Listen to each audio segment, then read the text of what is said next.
Hello students, this is your friend cum educator Vishwadip Das and today we are going to discuss about the Sangam Kal. I have already uploaded all of the videos regarding the Rise of Magadha series has already been uploaded in my YouTube channel. If you have not checked those previews yet, then please go and check it out first, then come to the next video to learn better. And don't forget to subscribe our channel, the IQ Booster, to make your IQ more sharp. So without wasting any more time, we are going to discuss about the Sangam Kal. তো আজকে আমাদের যে আলোচনার বিষয় সেটা হলো সঙ্গম কাল।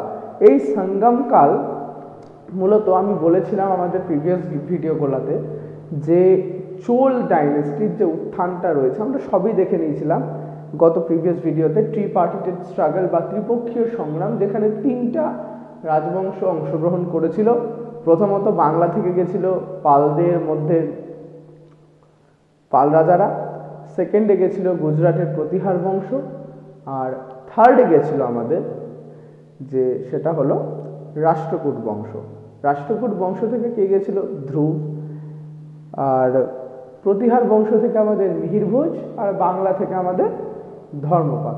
এই তিনজন মিলে গিয়ে স্থাপনা করে গৌড় জয় করার উদ্যোগ নিয়েছিল, কিন্তু শেষ পর্যন্ত দুজনে ব্যর্থ হয় এবং প্রতিহার বংশ কৌনজ দখল করে নেয়। এরপর আমাদের যে মেন আলোচনার বিষয় বাকি ছিল সেটা ছিল চোল ডাইনাস্টি বা চোল রাজবংশ। কিন্তু তার আগে আমি বলেছিলাম এই চোল ডাইনাস্টি বা চোল বংশ যেটা উত্থান সেটা দুবার আসবে।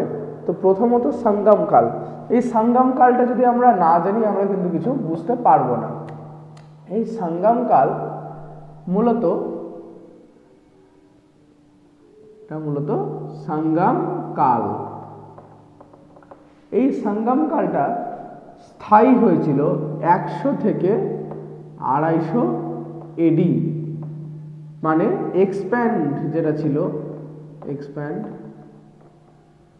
টাইম ছিল হচ্ছে 150 বছর। এই সঙ্গম লিটারেচার মূলত কার সাথে সংযুক্ত? South India. South India. এখানে বলে রাখা ভালো, সঙ্গম কালে যে সমস্ত লিটারেচার বা যে সমস্ত কথা হোক, সাহিত্য, নাচ, গান, আবৃত্তি, মানে এক কথায় বলতে গেলে যে সমস্ত সাহিত্যমূলক চর্চা বা যে সমস্ত সাহিত্য সৃষ্টি হয়েছিল বা লেখা হয়েছিল সেগুলোকে আমরা তামিল লিটারেচার বা সঙ্গম লিটারেচার নামে চিনি। কেন? এই যে যদি আমরা ভারতের ম্যাপটা আমরা খেয়াল করি, আমি তোমাদেরকে প্রত্যেকবারই দেখাই ভারতের ম্যাপ। এটা একটা ভারতের ড্রাফট ম্যাপ, ঠিক আছে? আমরা কি জানি? নর্মদা নদী এখানে। এই নর্মদা নদীতে নর্মদা নদীর তীরে দুই রাজার যুদ্ধ হয়েছিল। সেটা হচ্ছে কে? চালুক্য বাতাপি রাজবংশের অন্যতম শ্রেষ্ঠ রাজা পুলকেশিন দ্বিতীয় এবং কৌনজের রাজা হর্ষবর্ধন। এখানে পুলকেশিন দ্বিতীয় জিতা যায় আমরা জানি, এবং এটাও বলেছিলাম আমি আমার maybe it was the third part or the fourth part, I have not remember the main number of that series, but 3 বা 4 নাম্বার যে ভিডিওটা ছিল সেখানে আমি বলেছিলাম যে নর্মদা নদীর নিচের দিকটা আমরা দক্ষিণ ভারত নামে চিনি, এবং দক্ষিণ ভারতে কোনো রাজবংশ কিন্তু কি বলবো যে দক্ষিণ ভারত জয় করা কিন্তু কোনো বাইরের শক্তির কাছে খুব একটা চ্যালেঞ্জিং বিষয় ছিল, কারণ ওর টোপোগ্রাফি যেটা ছিল সেটা খুব অন্যরকম ছিল উত্তর ভারতের তুলনায়।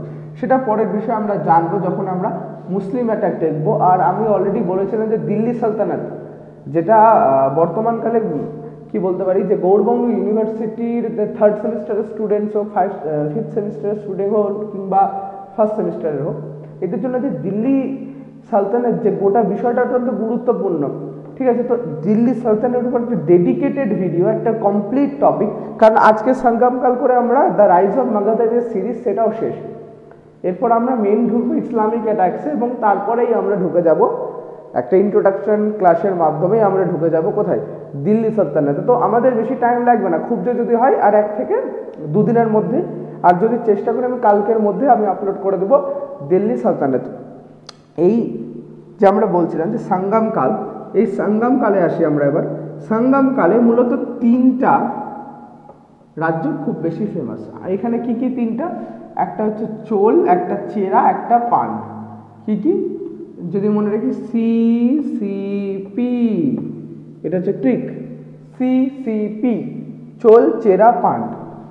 ঠিক আছে, প্রথমে আঁকি এই দাগটা, এই জায়গাটা হচ্ছে চেরা, কি নাম? চেরা হলো। এই জায়গাটা হচ্ছে আমাদের চোল,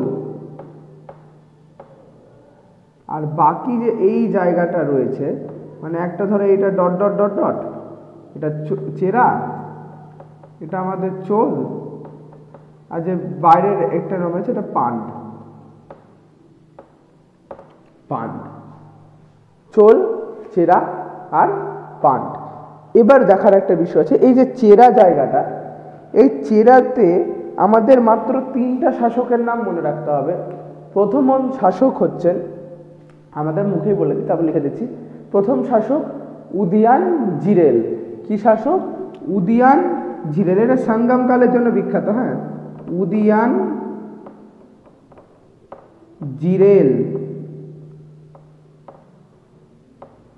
দুই নম্বর সেন গুটওয়ান। সেন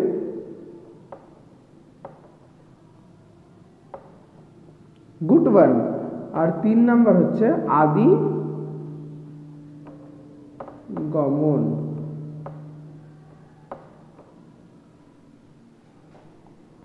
তিন নম্বর কি? আদি গমন। ঠিক আছে, এর মধ্যে চেরা রাজ্যের যে জায়গাটা ছিল, এই জায়গাটা দেখো, বর্তমানকালে যে ভারতের ম্যাপ যদি তোমরা লক্ষ্য করো, এই জায়গাটা দেখুন, দেখুন কেরালা আছে, তাই কি না? কেরালা এই ধার দিয়ে আছে কেরালা। এই জন্য এই যে 150, এই যে 100 থেকে 250 এর যে এক্সপ্যান্ডেড টাইম স্প্যানটা, এখানেও কিন্তু এই চেরা রাজ্যটিকে কেরল পদ বা কেরল পুত্র নামে কিন্তু ডাকা হয়েছে। কি বলা হয়েছে? কেরল পুত্র বা কেরল পদ। এই কেরল পুত্র বা কেরল পদের যে মেন, যেখান থেকে প্রশ্নগুলো হয় আমি সেটাই আলোচনা করছি। ঠিক আছে, হ্যান্ডে ফালতু আলোচনা করে আমার কোনো লাভ নাই।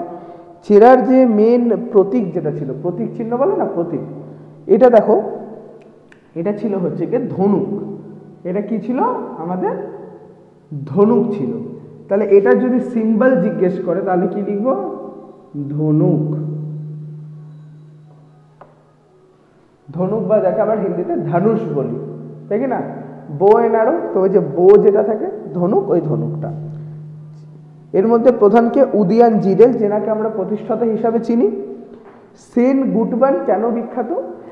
সেন গুটওয়ান কানগি পূজা চালু করেছিল। কি পূজা? কানগি পূজা। কি পূজা? কানগি পূজা। আচ্ছা, কানগি পূজা এবার কি একটু দেখি, এটার সাথে আমরা তো ফ্যামিলিয়ার না। কানগি পূজা কি? কানগি কথার অর্থ, অনেকে ভাববে যে কাঙ্গি মানে চিরনি, তো চিরনির পূজা দিবে? Obviously not. কানগি পূজা, এই যে কেরল যে সাইডটা, দক্ষিণ ভারতে, কানগি কথার অর্থ হচ্ছে মেয়ে বা যা মাতৃ সমতুল্য। যে এখান থেকে যে আমরা কুমারী পূজার যে কনসেপ্টটা না, এটা সেখান থেকে অ্যাডাপ্ট করা। এই কানগি পূজা এই দক্ষিণ ভারতে প্রথম চালু করেছিলেন কে? সেন গুটওয়ান। তিনি স্ত্রী পূজা চালু করেছিলেন, মানে কোনো মেয়েকে মায়ের রূপে পূজা করা। কে চালু করেছিলেন? সেন গুটওয়ান। একে আমরা বাংলাতে স্ত্রী পূজাও বলতে পারি। স্ত্রী মানে সমস্ত নারী জাতি, স্ত্রী পূজা। হ্যাঁ, স্ত্রী পূজার প্রচলন। আদিগমন কেন বিখ্যাত? আখ চাষের জন্য। আখ চাষ প্রচলন করেছিলেন।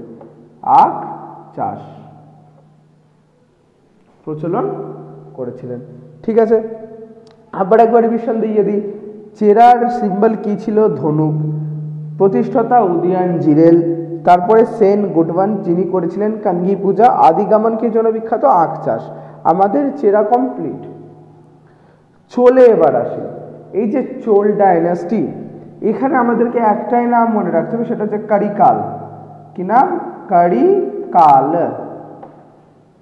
কি নাম? করিকাল। এদের যে এই চোল বংশের এই সময়কার, তো সঙ্গম কালের যে চোল বংশের উত্থান, এখানে এদের কি ছিল যে সিম্বল যে তারা ব্যবহার করতো, তারা কি ছিল, চোল রাজারা মনে রাখবো অনেক মানে কি বলবো সবচেয়ে বেশি সাহসী ছিল চোলরা, এবং তাদের এই সাহসিকতা মানে কি বলবো লোকের সামনে প্রকাশ করার জন্য কিংবা জগৎবাসীর সামনে প্রকাশ করার জন্য তারা বাঘের সিম্বল ব্যবহার করত। সিম্বল কি তাহলে? বাঘ। সিম্বল কি? বাঘ। একটাই বিখ্যাত রাজা, যুদ্ধে পারদর্শী, অত্যন্ত বিখ্যাত দক্ষ শাসক, কারিকাল, একটাই নাম, আমরা কিছু পড়তে হবে না, চোল আমাদের শেষ। পান্ড কি? পান্ডের যে রাজ্যটা, এই পান্ড রাজ্যটা হচ্ছে সে এই জায়গাটা, হ্যাঁ পান্ড রাজ্যটা এই যেটা, এই যেটা হচ্ছে পান্ড। এই পান্ড জায়গাটাতে আমরা মাত্র দুটা শাসক পড়ব সংগ্রামকালে, ঠিক আছে? পান্ড দুটো শাসক, প্রথমত হচ্ছে নেডিওন আর দ্বিতীয়টা হচ্ছে নেডুজেলিয়ান। নেডিওন আর নেডুজেলিয়ান। তো উপর আমি লিখে দিই, একটা হচ্ছে নেডিওন, একটা নেডুজেলিয়ান।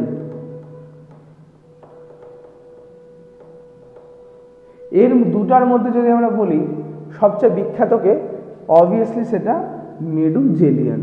নেডিওন কিন্তু না, নেডুজেলিয়ান। আচ্ছা, এখানকার যদি প্রশ্ন করে যে এখানকার সিম্বল কি ছিল, দেখো এখান থেকে নিচে সমুদ্র, এর নিচে কি একদম শেষ প্রান্ত সমুদ্র, এখানে মাছ পাওয়া যায়, তো এখানকার সিম্বল হচ্ছে কি ছিল? মাছ ছিল। কি সিম্বল ছিল? মাছ ছিল। এর মধ্যে প্রধান রাজাকে নেডিওন আর নেডুজেলিয়ান, কিন্তু নেডিওন আর নেডুজেলিয়ানের মধ্যেই যদি তোমাকে বলে যে কোনটা বেশি বিখ্যাত, তো অবভিয়াসলি নেডুজেলিয়ান। কেন? নেডুজেলিয়ান যুদ্ধে অত্যন্ত পারদর্শী ছিলেন। এই নেডুজেলিয়ান একটা যুদ্ধ করেন যা ইতিহাসে তেলাইয়া লাঙ্গানামের যুদ্ধ নামে পরিচিত। কি বললাম? তেলাইয়া লাঙ্গানাম। তেলাইয়া লাঙ্গানাম। দক্ষিণ ভারতের নামটা একটু ক্রিটিক্যাল হবে। তেলাইয়া লাঙ্গানামের যুদ্ধে চারটা রাজা নেডুজেলিয়ানের বিরুদ্ধে যুদ্ধ করেন, কিন্তু নেডুজেলিয়ান এত পারদর্শী যুদ্ধে যে তিনি এই তেলাইয়া লাঙ্গানামের যুদ্ধে এই চার রাজাকে হারিয়ে দেন এবং নিজের রাজ্যটাকে আরো এক্সপ্যান্ড করেন। ঠিক আছে, এই সময় যে লিটারেচার লেখা হয়েছে এটাকে বলে কি? সঙ্গম লিটারেচার বা তামিল লিটারেচার। কারণ এই অঞ্চলে প্রধান ভাষা কি ছিল? তামিল। প্রধান ভাষা কি ছিল? তামিল। তো আমাদের বলতে গেলে এটা এক্সপ্যান্ড কতটা ছিল? 100 থেকে 250 বছর। এই যে সঙ্গমকাল, এটা কিন্তু খুব একটা বড় কাল না, কিন্তু এর মধ্যে যে মেন জিনিস সেটা সাহিত্যিক উপাদান সবচেয়ে বেশি ছিল। এই জন্য এখানে যে সমস্ত সাহিত্য লিটারেচার সমস্ত কিছু লেখা হতো সবারই কিন্তু একটা বিশেষ গুণ ছিল। ঠিক আছে, এই সমস্ত লিটারেচার বর্তমানকালে দক্ষিণ ভারতের মানুষদের কাছে অত্যন্ত গুরুত্বপূর্ণ। তারা এই সমস্ত লিটারেচারকে এখন পর্যন্ত তারা তাদের মেন রুটসগুলোকে ধরে রেখেছে। কিন্তু আমরা যদি দেখতে পাই যে উত্তর ভারতের যে মানুষের রীতিনীতি এবং দক্ষিণ ভারতের মানুষের রীতিনীতি কিন্তু অনেক আলাদা। এর একটাই কারণ কি? উত্তর ভারতে কিন্তু ক্রমাগত বহিঃশক্তি আক্রমণ করে গেছে, কিন্তু দক্ষিণ ভারতের টোপোগ্রাফি সেরকমভাবে চ্যালেঞ্জিং থাকায়, প্রচুর পরিমাণে কি থাকায়? চ্যালেঞ্জিং থাকায় কি হয়েছিল যে এখানে কিন্তু বেশিজন রাজা এসে তাদের রাজত্ব স্থাপন করতে পারেননি। ফলে দক্ষিণ ভারতের যারা স্থানীয়, যারা ওখানকার মানে বাসিন্দা রাজা বলা যেতে পারে, ওখানেই জন্ম, তারা দেখেছেন ছোটবেলা থেকে, অবজার্ভ করেছেন দক্ষিণ ভারতকে, তারাই কিন্তু সেখানে তাদের রুটসগুলোকে পুরো একদম শক্ত করে রেখেছিলেন। যেমন আমরা দেখবো উত্তর ভারতে এরপর ইসলামিক অ্যাটাকস আসবে।